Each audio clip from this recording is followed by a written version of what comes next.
Right details చూస్తే ముండెన్నప్పుడు ముంత మీద చేతులు వేస్తే చిమ్మట కూడా ఊరదు అన్నట్లు బీఆర్ఎస్ పార్టీ పరిస్థితి తారుమారు అవుతున్న సమయంలో కవిత చేస్తున్న వ్యాఖ్యలు పార్టీకి ఎప్పటికప్పుడు ఊపిరాడనివ్వని పరిస్థితి స్పష్టంగా కనిపిస్తోంది. ఇక అంటే అవుననే అంటున్నాయి ప్రస్తుతం ఎమ్మెల్సీ కవిత వ్యాఖ్యలు.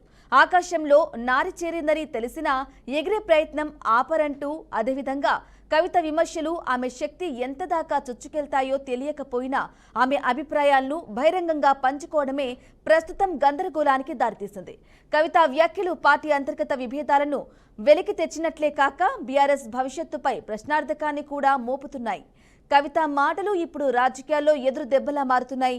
తాజాగా ఎమ్మెల్సీ కల్వకుంట్ల కవిత చేసిన వ్యాఖ్యలు ఇప్పుడు తెలంగాణ రాజకీయ వర్గాల్లో కలకలం రేపుతున్నాయి. పార్టీపై, నాయకత్వంపై, ముఖ్యంగా తన సహోదరుడు కేటీఆర్ పై ఆమె చేసిన వ్యాఖ్యలు ఇప్పుడు బీఆర్ఎస్ లో తీవ్రంగా చర్చనీయాంశంగా మారాయి.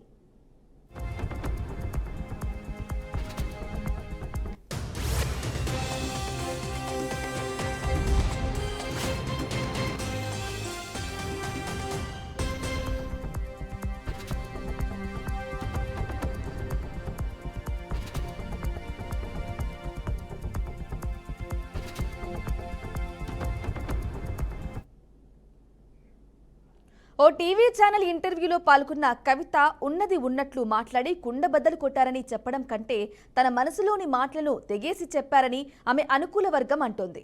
ఇప్పటికీ గతంలో బీఆర్ఎస్ సిల్వర్ జూబ్లీ నిర్వహణ, ఇతర అంశాలపై మాజీ సీఎం కేసీఆర్ కు లేఖ రాసి సంచలనం సృష్టించిన కవిత తాజా ఇంటర్వ్యూలో చేసిన కామెంట్స్ తో తెలంగాణలోని ప్రాంతీయ పార్టీ అయిన బీఆర్ఎస్ కు ఊపిరాడని పరిస్థితి. కేసీఆర్ తర్వాత తాను ఎవరిని నాయకుడిగా గుర్తించారన్నారు.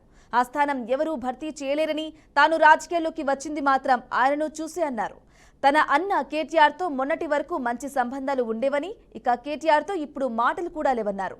లేఖ విషయం వెలుగులోకి వచ్చిన సమయం నుండి ఇదే పరిస్థితి కొనసాగుతోందన్నారు. కవిత చెప్పిన ఈ మాటల వెనుక దాగిన బాధ, అసంతృప్తి, లోపలనున్న తీవ్రత స్పష్టంగా కనిపించాయని విశ్లేషకులు అభిప్రాయం వ్యక్తం చేస్తున్నారు.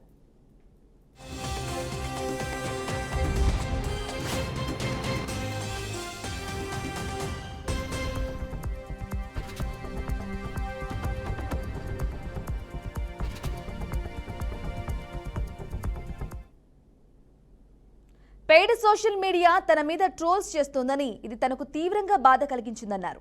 మా నాన్నగారికి కూడా చెప్పాను, ఇక మీరు దీని మీద సీరియస్ యాక్షన్ తీసుకోవాలని చెప్పారు. కానీ ఎప్పటికీ పార్టీ నాకు అండగా నిలబడలేదు అంటూ పార్టీ వ్యవస్థపై నిరాశను కవిత వెలిబుచ్చారు. ఈ కామెంట్స్ ను బట్టి కవిత అన్నది బీఆర్ఎస్ సోషల్ మీడియానేనని తెగ ప్రచారమవుతోంది. తన లిక్కర్ కేసు సమయంలో తనకు అండదండగా ఉన్నది మాత్రం కేసీఆర్ ఒక్కరేనని, బెయిల్ వచ్చేందుకు ఖర్చు కూడా ఆయనే భరించారని కవిత అన్నారు. ఈ వ్యాఖ్యలు సామాన్యంగా పార్టీ లోపల జరిగే సంఘర్షణలు బయటకు వస్తే ఎంత పెద్ద విషయంలోకి మారతాయో చూపించాయని చెప్పవచ్చు. గతంలో పార్టీ పునర్నిర్మాణం, ఎన్నికల విషయంలో చేసిన కృషిని గుర్తు చేసుకున్న కవిత తనకు సరైన గుర్తింపు లభించకపోవడాన్ని సూచిస్తున్నట్లు కనిపిస్తోంది. పార్టీలో ఆమెకు ఎదురైన వ్యతిరేక భావన, సోషల్ మీడియా దాడులు, వ్యక్తిగత విమర్శలతో ఆమె బాధపడుతున్నట్లు కనపడుతుంది.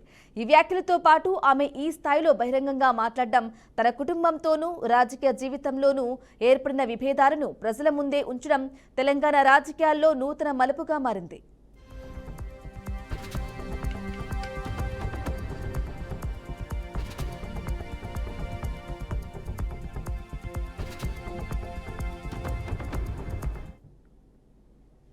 ఇక కవిత వ్యాఖ్యలపై బీఆర్ఎస్ అధిష్టానం ఇంకా స్పందించలేదు. కానీ పార్టీలో ఉండే ఇతర నేతలు మాత్రం ఒకవైపు ఇది కుటుంబ వ్యవహారమే అని సర్ది చెప్పే ప్రయత్నం చేస్తున్నారు.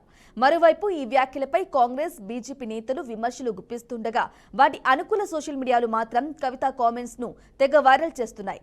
ఈ వ్యాఖ్యల నేపథ్యంలో బీఆర్ఎస్ భవిష్యత్తు, కవిత రాజకీయ భూమిక, కేసీఆర్ కుటుంబ రాజకీయాల్లో ఆత్మీయతల మధ్య విభేదాలు ఇప్పుడు ఒక పబ్లిక్ డిబేట్ గా మారాయి. అసలు కవిత పార్టీకి దూరమవుతారా, లేక ఈ వ్యవహారాన్ని తండ్రి కేసీఆర్ జోలపెట్టబోతున్నారా అన్నది ఇప్పుడు తెలంగాణ రాజకీయ ప్రియులకు ప్రధాన ఆసక్తికర అంశంగా మారింది. కేసీఆర్ తర్వాత నేను ఎవరిని కూడా నాయకుడిగా గుర్తించను, నాకు కేటీఆర్ కు మాటలు లేవు, పార్టీ సోషల్ మీడియా నన్ను ట్రోల్ చేస్తున్నారని మా నాన్నకు చెప్పానంటూ కవిత చేసిన కామెంట్స్ ఇప్పుడు యావత్ తెలంగాణ రాజకీయాన్ని ఓ ఊపు ఊపేస్తున్నాయని చెప్పవచ్చు.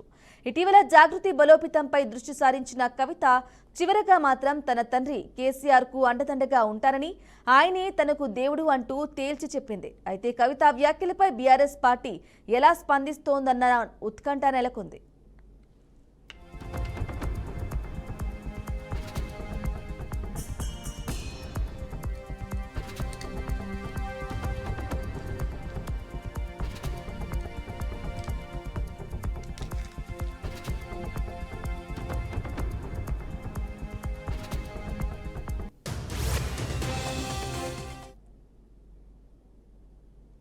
రైట్, ఇక కవిత వ్యాఖ్యలు తీవ్ర దుమారమైతే రేపుతున్నాయి. ఇదే విషయానికి సంబంధించి కవిత వ్యాఖ్యలకు సంబంధించి వారి విశ్లేషణ అలాగే అభిప్రాయాన్ని తెలియజేయడానికి మనతో పాటు ఉన్నారు ప్రముఖ రాజకీయ విశ్లేషకులు కోటేశ్వరరావు గారు. మనకు లైవ్ లో అందుబాటులో ఉన్నారు. సార్ గుడ్ మార్నింగ్ సార్, నమస్కారం. Good morning. ఎస్, కవిత వ్యాఖ్యల్ని ఏ విధంగా చూసుకోవాలంటారు? తనకు తన అన్నకు మాటలు కూడా లేవు, కానీ తన తండ్రి దేవుడు అని కూడా అంటున్నారు. తనని చూసే రాజకీయాల్లోకి వచ్చాను అని చేసి చెప్తున్నారు. మరి మీ విశ్లేషణ, మీ అభిప్రాయం ఏంటి సార్ కవిత వ్యాఖ్యలపై? కవిత తన సోదరుడితో మాటలు లేవు అని ఆమె చెప్పారు. కానీ ఆ విషయం మాటలు లేవు అనేటువంటి విషయం యావత్ తెలంగాణ సమాజానికి ఎప్పటి నుంచో తెలుసు. ఎందుకు అంటే తను రాసినటువంటి లేఖని బహిర్గతం చేశారు. దాని గురించి ఎవరు చేశారు, ఎట్లా జరిగింది తేల్చమని చెప్పేసి ఆమె బహిరంగంగా చెప్పినప్పుడే ఆ విషయాలన్నీ కూడా రచ్చయ్యాయనేది మనకు తెలిసింది. ఇప్పటి వరకు అంటే తన లేఖ గురించి ఆమె బహిరంగంగా అంగీకరించిన తర్వాత కేటీఆర్ విదేశీ పర్యటనకు వెళ్ళారు. బ్రిటన్ అదేవిధంగా అమెరికా పర్యటనకు వెళ్ళారు. ఆయన వచ్చిన తర్వాత బీఆర్ఎస్ పార్టీ దాని మీద ఒక స్పష్టతనిస్తుంది అని చెప్పేసి కేటీఆర్ విదేశాల్లో పర్యటనలో ఉన్నప్పుడు బీఆర్ఎస్ ప్రతినిధులు చర్చల్లో చెప్పారు. ఆయన విదేశాలకు వెళ్ళారు, వచ్చారు, దాదాపు 4 రోజులు అవుతా ఉంది. ఇంతవరకు దాని గురించి కేటీఆర్ కానీ లేదా కేసీఆర్ కానీ లేదా మరొక నాయకుడు కానీ ఎవరు కూడా ఆమె లేఖలు ఎలా బయటకు వచ్చాయి అనేటువంటి విషయాన్ని ఇంతవరకు జనానికి ఎవరికి చెప్పలేదు.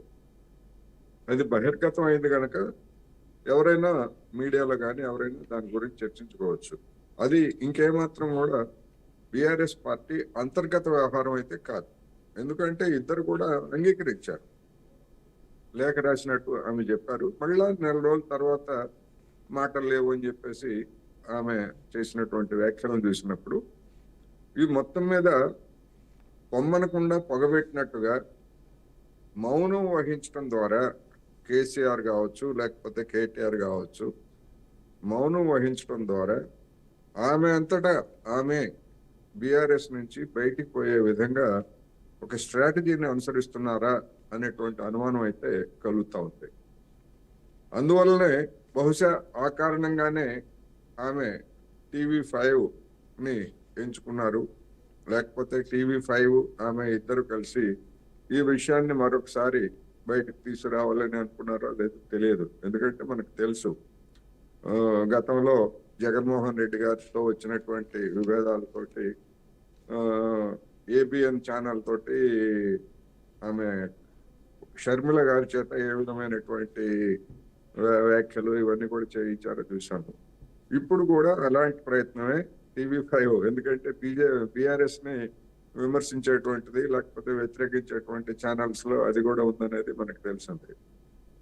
ఆ కారణంగా మరి ఇప్పుడు ఆమె లేవనెత్తినటువంటి అంశాల మీద నేను అనుకోవటం అయితే వీటి మీద కూడా బీఆర్ఎస్ నాయకత్వం కేసీఆర్ కావచ్చు కేటీఆర్ కావచ్చు ఎవరు స్పందించేటువంటి అవకాశం లేదు, స్పందించరు అనేది మాత్రం నేను అభిప్రాయపడుతున్నాను. ఎస్ కోటేశ్వరరావు గారు, ఇక అలాగే కవిత వ్యాఖ్యల్ని మీడియాకి ఇచ్చిన ఇంటర్వ్యూ ప్రకారం చూసుకున్నట్లయితే ఒకటి కేటీఆర్ తో తనకు ఎటువంటి సంబంధాలు లేవు, మాట్లాడలేవు అని చెప్పేసి చెప్పడము, మరొకటి ఏంటంటే కేసీఆర్ తర్వాత ఎవరికి నాయకత్వ లక్షణాలు ఉన్నాయి, నాయకత్వం ఎవరికి ఇస్తారు అంటే కనుక ఎవరు లేరు అని కూడా ఆమె బాహాటంగా చెప్పడం ఏ విధంగా చూసుకోవాలంటారు కోటేశ్వరరావు గారు? ఒక కేటీఆర్ తోనే కాదు మాటలు, తండ్రి కేసీఆర్ తో కూడా ఆమె మాట్లాడుతున్నారా లేదా, ఆయన ఈమెతో మాట్లాడుతున్నారా లేదా అనేటువంటిది సందేహమే.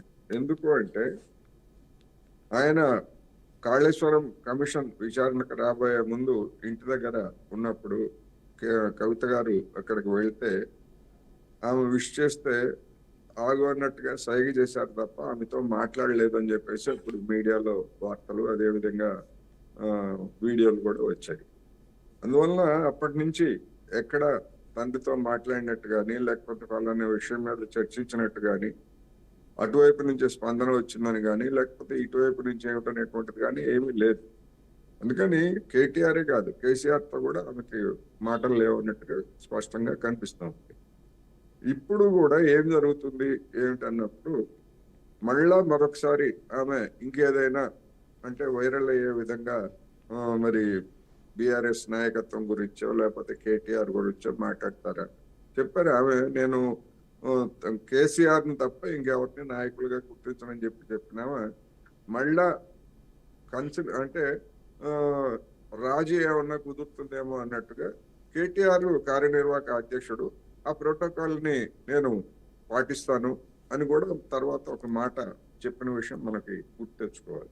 అందుకని అది కేవలం ఏదైనా రాజీ కుదురుతుందేమో తండ్రి అన్న లేకపోతే పార్టీతో అనేటువంటి అభిప్రాయంతో చెప్పినటువంటి మాట తప్ప ఆ తర్వాత దానికి అనుగుణంగా కేసీఆర్ నుంచి కానీ కేటీఆర్ నుంచి కానీ ఆ విధమైనటువంటి సానుకూల ధోరణి ఎక్కడ వ్యక్తం కాలేదు. అందువల్ల ఇప్పటికీ ఆమె రాసినటువంటి లేఖ ఎలా బయటకు వచ్చింది అనేటువంటిది ఒక అంశం అయ్యేట్లయితే, అందులో ఆమె చేసినటువంటి విమర్శ బీజేపీ తోటి సంబంధాల గురించి ఇప్పటికీ బీఆర్ఎస్ పార్టీ నుంచి ఒక స్పష్టమైనటువంటి ప్రకటన ఏది కూడా ఇంతవరకు అయితే రాలేదు. అందువలన ఆ రెండు అంశాలు కూడా ఆమె బహుశా ఆమెను బహిష్కరించే వరకు లేదా ఆమెంతటా ఆమె బయటికి పోయేంత వరకు ఈ విధమైనటువంటి మౌన రాగం కొనసాగేటువంటి అవకాశం ఉందనేది నాకు. Right, okay. ఇక అలాగే ఒక ఒక విషయం కూడా చెప్పింది, ఢిల్లీ లిక్కర్ స్కామ్ కేసులో ఆవిడ జైల్లో ఉన్నప్పుడు ఆవిడకి సపోర్ట్గా ఎవరు లేరు అంటూ కూడా బీఆర్ఎస్ సోషల్ మీడియా ట్రోలింగ్ పై కూడా ఆవిడ ఫైర్ అవుతున్నారు. ఎలా అంటారు? ఏ విధంగా మీ విశ్లేషణ ఏంటి కోటేశ్వరరావు గారు? ఒకటి, ఇప్పుడు అధినాయకత్వంతో ముఖ్యంగా కేసీఆర్ తోటి ఆమె సంబంధాలు సక్రమంగా లేవు. అదేవిధంగా కేటీఆర్ తో సంబంధాలు సక్రమంగా లేకపోయిన తర్వాత మరి కేటీఆర్ ఆమెను వ్యతిరేకించేటువంటి వాళ్ళు కావచ్చు, లేదా కేటీఆర్ కి మద్దతుదారులుగా ఉన్నటువంటి వాళ్ళు కావచ్చు, ఆ విధమైనటువంటి ట్రోలింగ్ అఫీషియల్ హ్యాండిల్స్ మీద ట్రోలింగ్ చేశారని నేనైతే అనుకోవట్లేదు. అన్అఫీషియల్ గా ఎవరు మద్దతుదారులు ఎవరు ఏంటనేటువంటి బయట వాళ్ళకి తెలుసు. అందుకని ఆ ట్రోలింగ్ జరుగుతూ ఉంటే మరి ఇంకా ఆమె ఇప్పటికీ పార్టీలోనే ఉన్నారు. అటువంటి ట్రోలింగ్స్ ని కట్టడి చేయడానికి కేసీఆర్ కానీ కేటీఆర్ వైపు నుంచి కానీ చూపినటువంటి చొరవ మనకి ఎక్కడ కనపడుతుంది. అందుకనే ఆమె ట్రోలింగ్స్ గురించి మళ్ళీ చెప్పారనేది మనకి తెలుస్తూ ఉంది. ఈ ట్రోలింగ్స్ ఇంకా కొనసాగేందుకు కూడా అవకాశాలు ఉన్నాయి. ఇప్పుడు ఈ పరిణామం తర్వాత అవి ఇంకా కూడా కొనసాగేటువంటి అవకాశాలు ఉన్నాయి. రెండోది, వాళ్ళ మధ్య అంతరం ఇంకా పెరుగుతుంది. అది చివరికి దేనికి దారితీస్తుంది అనేటువంటిది ఇప్పుడు తెలంగాణలో ఆసక్తి కలిగించేటువంటి. కోటేశ్వర గారు, ఇక చివరిగా చెప్పండి, కవితను ముందు నుంచి కనుక చూసినట్లయితే లేఖకు సంబంధించి ఇప్పటి వరకు చేసిన తాజా వ్యాఖ్యలకు సంబంధించి కూడా ఇవన్నీ చూస్తూ ఉంటే టోటల్ గా కవిత పార్టీకి బీఆర్ఎస్ పార్టీకి త్వరలోనే గుడ్ బై చెప్పనున్నారు, దూరం అవుతారు అనే వాదన కూడా ఉంది. దీనిపై మీ విశ్లేషణ ఏంటి, మీ అభిప్రాయం ఏంటి కోటేశ్వరరావు గారు? నేను ఇంతకు ముందు అదే చెప్పాను.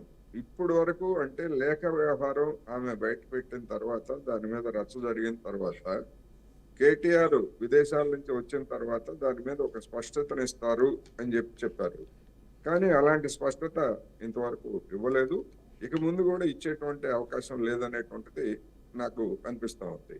రెండోది, ఆమెకు మద్దతుగా బీఆర్ఎస్ పార్టీలో ఆమె ఊహించుకున్నట్టుగా కానివ్వండి, లేకపోతే కొంతమంది బయట వాళ్ళు ఊహించినట్టుగా కానీ ఆమె తరఫున ర్యాలీ అయ్యేటువంటి కార్యకర్తలు కానీ నాయకులు కానీ ఇంతవరకు ఎవరు బహిరంగంగా బయటకు రాలేదు. అంటే దాని అర్థం ఏమిటంటే తన యొక్క బలం గురించి లేదా తన పార్టీలో తన పలుకుబడి గురించి కవిత గారు ఎక్కువగా ఊహించుకున్నారనేది స్పష్టమైంది. అది స్పష్టమైన తర్వాత కేటీఆర్, కేసీఆర్ మరింత గట్టిగా ఆమెను బహిష్కరించకపోయినప్పటికీ, అఫీషియల్ గా బహిష్కరించకపోయినప్పటికీ ఆ విధమైనటువంటి పరిస్థితిని పార్టీలో కల్పించడం ద్వారా ఆమెంతటా ఆమె బయటికి పోయే విధంగా రాబోయేటువంటి రోజుల్లో మరింతగా పరిస్థితి తయారవుతుంది. అందువలన ఉండటమా, బయటకు వెళ్ళటమా, వేరే దుకాణం పెట్టుకోవడమా అనేటువంటిది ఇప్పుడు కవిత గారి చేతుల్లోనే ఉన్నది. బంతి ఆమె దగ్గరే ఉంది. ఎటు విసురుతారు, ఎలా విసురుతారు అనేటువంటిది మనం చూడాల్సి ఉంది. రైట్. థ్యాంక్ యూ అండి మీ విశ్లేషణను అందించినందుకు కోటేశ్వరరావు గారు.